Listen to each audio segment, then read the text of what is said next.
أعوذ بالله من الشيطان الرجيم بسم الله الرحمن الرحيم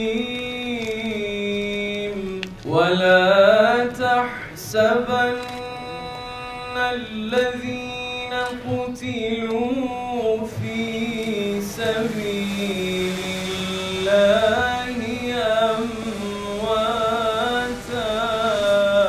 من خلفهم ألا خوف عليهم ولا هم يحزنون.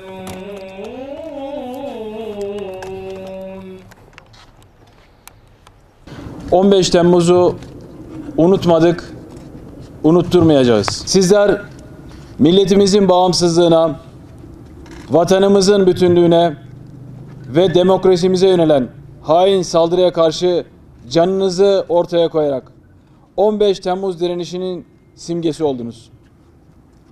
O gece gösterdiğiniz cesaret, karanlığa karşı aydınlığın, ihanete karşı sadakatin zaferi olarak tarihe altın harflerle yazılmıştır.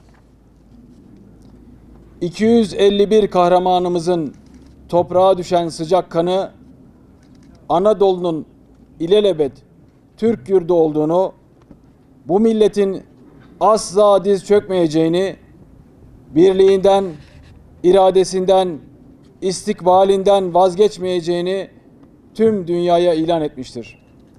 Sizler milletin gönlünde ebediyen yaşayacaksınız.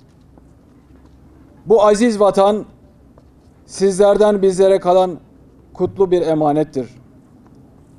O gece şahlanan millet iradesini, devletimizin bekasına olan sarsılmaz inancı ve vatan sevgisini daima diri tutmak bizlere düşen en büyük sorumluluktur. 15 Temmuz'u unutmadık, unutmayacağız.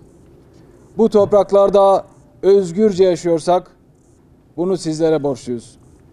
Ruhlarınız şad olsun, makamınız âli olsun. Sevabı dergâh-ı izzetinde kabul eyle. İlahi ya Rabbel alemin, hasıl olan sevabı Peygamber Efendimiz'e, Peygamberan-ı İzam Hazretine, al ve ashabına hediye ediyoruz, vasıl eyle.